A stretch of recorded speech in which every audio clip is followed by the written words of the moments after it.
Hello students, कैसे हो बेटे आप सब। बेटे कल हम यूनिट सेकंड का चैप्टर फर्स्ट जो था stress management and it's techniques, इसके बारे में हमने कल रीडिंग की थी पेज नंबर 60 की। आज हम पेज नंबर 61 की इसकी रीडिंग करेंगे। हमारे सामने कुछ टॉपिक्स हैं, आज उन टॉपिक्स को पढ़ लेते हैं एंड आई होप कि आज हम ये चैप्टर पूरा कंप्लीट भी कर लेंगे। For the sake of overall well-being, it is necessary to manage the negative emotion in the manner that does not lead to a decline in one's abilities or biological functionalities।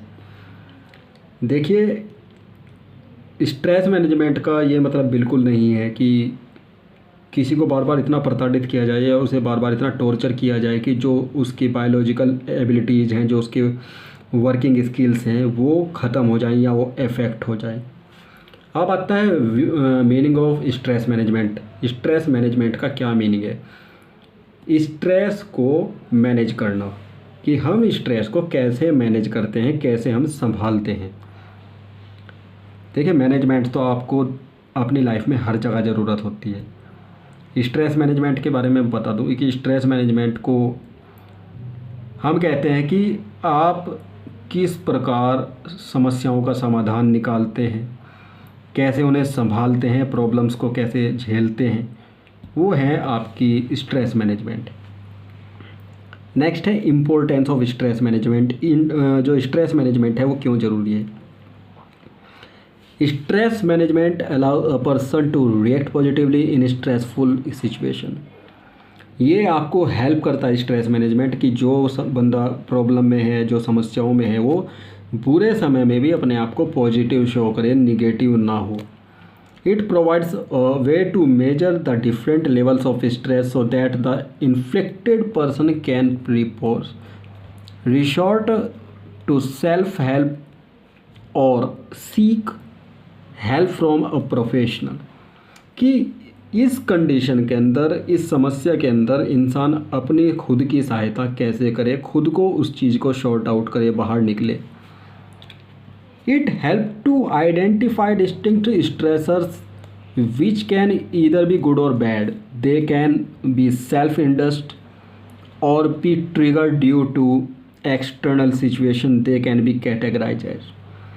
ऐसा हो सकता है कि वो जो तत्व हैं, जो समस्या देने वाले तत्व हैं, जिनकी वजह से तनाव है, वो आंतरिक भी हो सकते हैं और बाह्य भी हो सकते हैं। वो जानबूझकर भी किसी को ये समस्याएं दे सकते हैं और कभी कभी ये अच्छा भी होता है और कुछ बुरा भी होता है। कुछ लोग तो ऐसे होते हैं कि इन समस्याओं को एक्सेप्ट करके, चैलेंज को एक्सेप्ट करके उस फिर चैलेंज के लिए लड़ते हैं। अपने आप को वो साइकोलॉजिकली तैयार कर लेते हैं, माइंड से तैयार कर लेते हैं कि हमें इस समस्या से कैसे लड़ना है। अब उन्हें हम कैटेगराइज कैसे करते हैं। पहला, पॉजिटिव स्ट्रेसर्स, यानी कि जो हमें चैलेंज के रूप में देते हैं, जिससे हमारी एबिलिटी निकल के बाहर आती है। दूसरा, dangerous stressor leads to stressful situation, जो कि आपको तनाव देते रहेंगे, जो आपको समस्याएं देते रहेंगे। थर्ड आता है इररिलेवेंट स्ट्रेसर्स, यानी कि जिस चीज़ का किसी से कोई लेना देना ही नहीं है, जिन्हें बोलते हैं डिखैरी देसी भाषा में। After successfully recognizing the stress management provides practical measures to target those stressors. उन समस्याओं को सुलझाने के लिए जो आपका स्ट्रेस मैनेजमेंट है वो बहुत हेल्प करता है। It infuses a sense of control and accomplishment. It equips you with the ability to handle any situation effectively. ये आपको इस लायक बनाता है कि आप किसी भी समस्या को प्रभावी रूप से उसे हैंडल कर सकें, ढंग से सुधार सकें। Stress management also enhance the psychology of a person.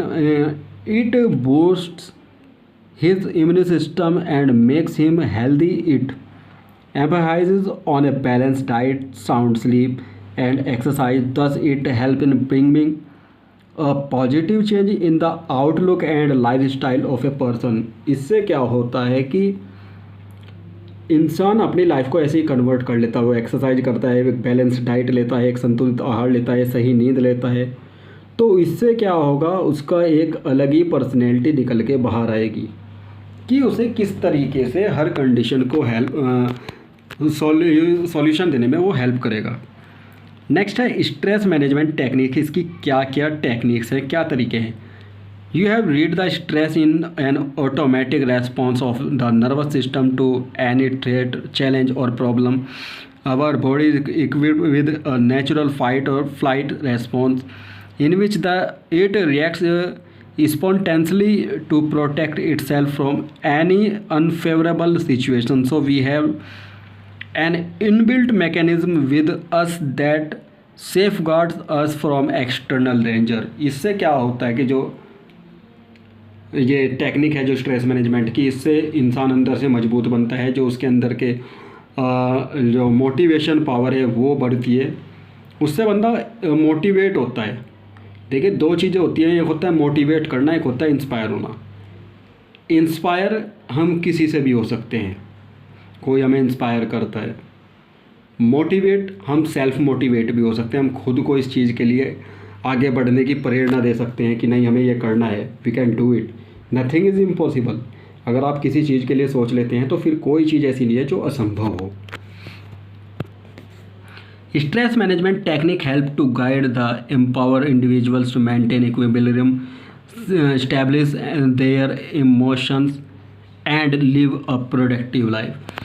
ये क्या करता है, जो स्ट्रेस मैनेजमेंट टेक्निक है ये क्या करती है, किसी भी इंसान को, किसी भी पर्सन को गाइड करता है, जो उसके इंडिविजुअल्स, जो उसके आंतरिक जो तत्व हैं, और उससे अलग एक स्टेबिलिटी है, एक स्थिरता उसके अंदर आती है, जो उसके विचार हैं, इमोशन है, उनके अंदर स्थिरता आती है, जिससे वो क्या होता है, एक प्रोडक्टिव लाइफ जीता है, उससे उपजाऊ बनता है, उपयोगी बनता है। Let's take a look at some these of techniques. क्या क्या चीज़ें ऐसी हैं जो स्ट्रेस मैनेजमेंट में हेल्प करेंगी। जैसे पहले फिजिकल एक्सरसाइज, आप कभी इस चीज़ को फील करके देखना कि जब हम फिजिकल एक्सरसाइज करते हैं तो उससे क्या होता है, हमारे माइंड के अंदर पॉजिटिव एनर्जी आती है, हमारे माइंड की जो थिंकिंग है ऑटोमेटिकली पॉजिटिव हो जाती है, उससे हम पॉजिटिव सोचते हैं, हमारा शरीर थकता है, पसीना निकलता है, तो उससे हमारा जो माइंड डाइवर्ट हो जाता है।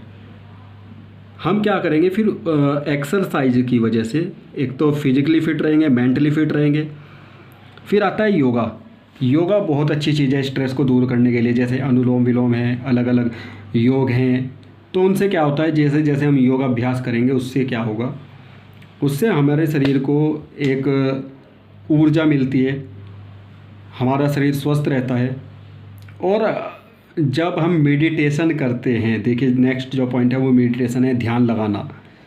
जब हम अध्यात्म से जुड़ते हैं, हम जब ध्यान लगाते हैं तो उससे क्या होता है, हमारा माइंड कॉन्सेंट्रेट होता है, हमें चीज़ें ज़्यादा याद रहती हैं और हमारे माइंड पे इसका बहुत ही पॉजिटिव फ़र्क पड़ता है।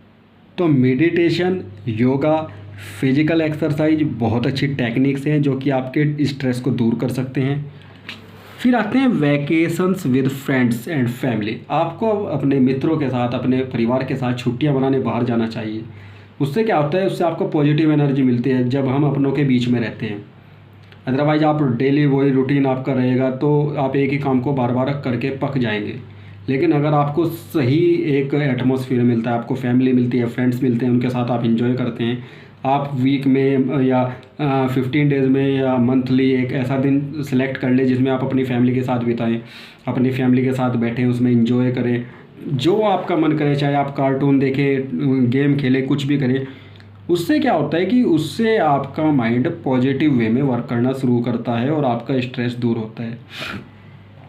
फिर आता है टेकिंग नेचर वॉक्स, यानी कि जो सुबह सुबह हम घूमते हैं।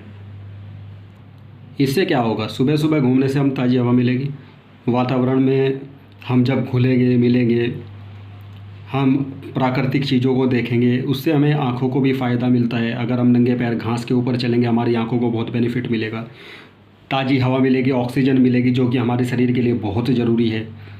तो अगर हम सुबह के टाइम एक्सरसाइज करते हैं, वॉकिंग करते हैं, टहलने भी निकल जाते हैं, तब भी क्या होता है कि हमारा माइंड उससे शांत होता है, हमारे अंदर की जो थिंकिंग पावर है वो बढ़ती है।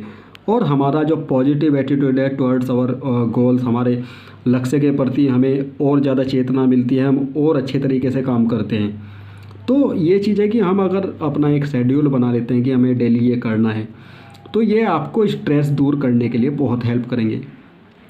बच्चों, आज इस चैप्टर की हमने रीडिंग कंप्लीट कर ली है। अगर आपको इनमें से कोई भी टॉपिक, कोई भी पॉइंट समझ नहीं आया है, किसी में प्रॉब्लम है, आप मुझे व्हाट्सएप पे कांटेक्ट करके पूछ सकते हैं। मुझे आप बात करिए, पूछिए, टॉपिक बार बार पूछिए जो आपको समझ नहीं आते हैं, तभी आपको ये चैप्टर क्लियर होंगे।